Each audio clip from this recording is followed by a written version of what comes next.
water. November. Probably should put coolant in it. You can splurge.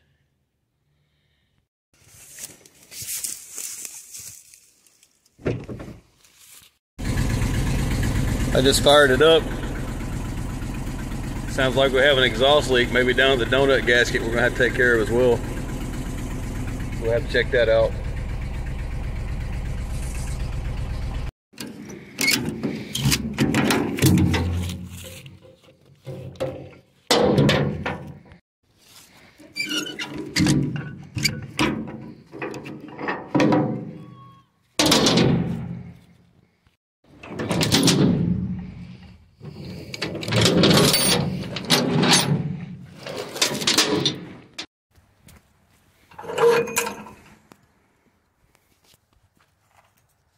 This will be fun.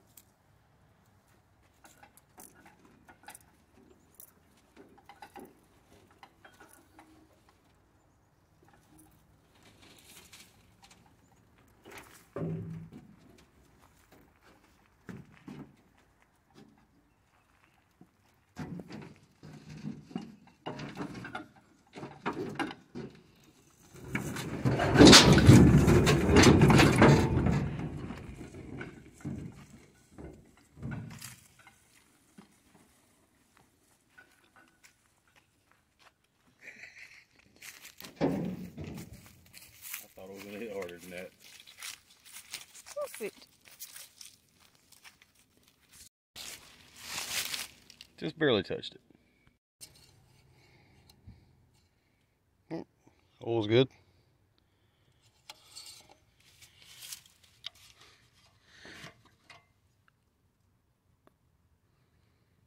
Water's good.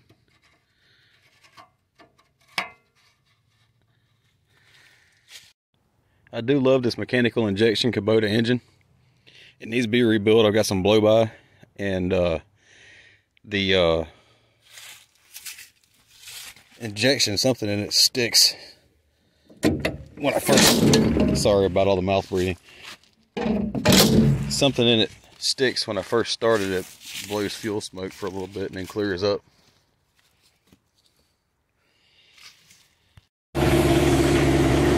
See what I mean? I missed the fire up, but it's not actually too bad. Sometimes it'll do that for a few minutes.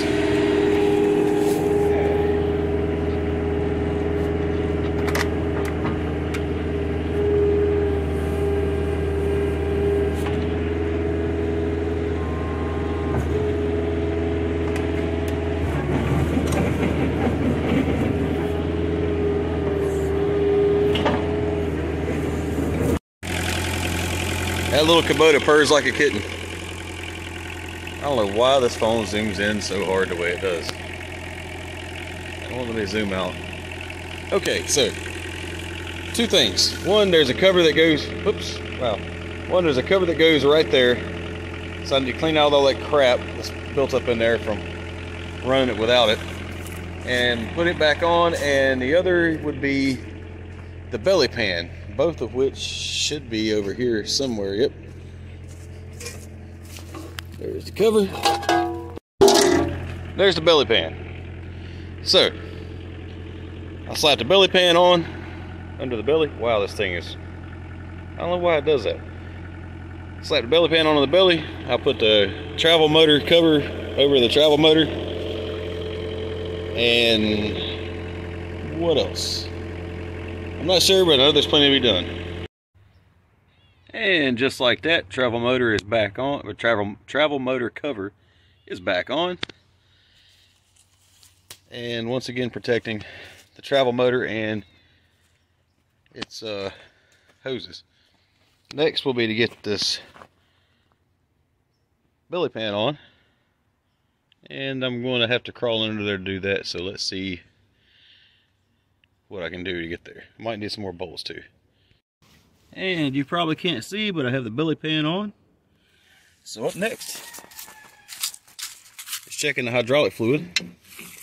Since my sight glass is broken and I've been too cheap to buy one, and I'm pretty sure we probably need some anyway, we're just going to pop the top off right here.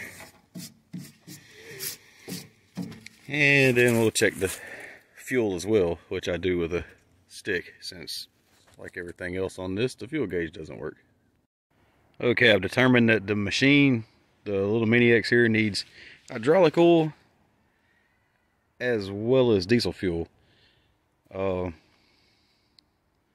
Two other things I'm gonna try to get before or as the sun goes down, because it's going down on me quick. As you can probably tell, that's the sun right there.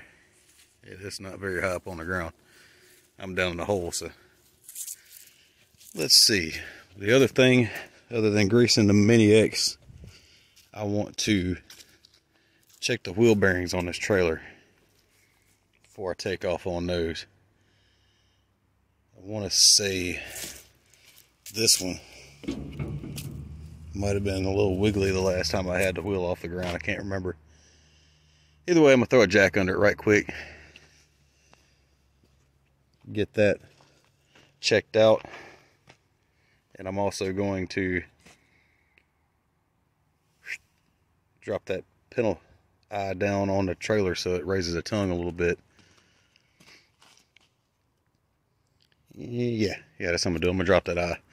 All right, so stay tuned. Okay, got the tire up in the air. I don't know if you can catch that. The camera's kind of wiggling as but it's loose. That's not what you want to hear. So I'm gonna pop this cotter pin out. I'm gonna pull this nut off, and I'm gonna pull the whole tire and wheel assembly with the hub. Well, our bearings are totally intact, as is the grease seal still, it appears. And it appears, let me say it out louder. Speak it louder for the people in the back. Anyway, so the bearings look good, the grease seal still looks good. The bearings are still intact anyway. I ain't gonna say they look good, but they're intact. And the brakes even look better than I thought they did. So, I'm just gonna do the right thing. Clean everything up, pack a bunch of grease in the back, in the actual hub of the wheel, because I don't want to take the seal out. I'm going to clean this bearing up and pack it. I'm going to knock this cap back out, and I'm going to put it back together and call it good. Then I'll check the other ones and see how they act. You know, guys just got to get to work. And with that, all 4 wheel bearings have been packed-ish and tightened down. They weren't terrible. I packed the outers. I didn't want to try to mess with the grease seal, so I packed the outers, I put them back on, I tightened them down. We'll get back to them again at a later date and do a really good job on packing inners and outers and putting the grease seals in. That'll probably happen when I put the brakes on. I'm probably going to put brakes on at least this front axle. All 4 axles, or all 4 corners, both axles had brakes. I'm probably just going to run brakes on this front one. Maybe. I don't know, it depends. I might do all 4, but definitely the front ones are getting brakes. With that being said, I need to change that tire. I have another, that's the last tire that hasn't been changed. All the other 3, I bought 4 of them off the internet. They're Z-Maxes or something like that. Yeah, Z-Max. Okay. Got 4 of those. 3 have been put on. This one wasn't. It was a time thing. So tonight, if I have the time, I'll pop that off of there because I can do it after dark and throw it on there. And here she is, all loaded up, ready to go. I didn't do everything I wanted to do, but I've gotten everything done that I can do. I still have to wire it for lights. Have a tire on the other side I need to change. I'll probably do that while I'm out. I tried to change it by hand and I got the bead broke, but I couldn't get the tire off the wheel. It was so petrified. But we're ready to go do some clearing tomorrow. With any luck, I can get some video of that as well.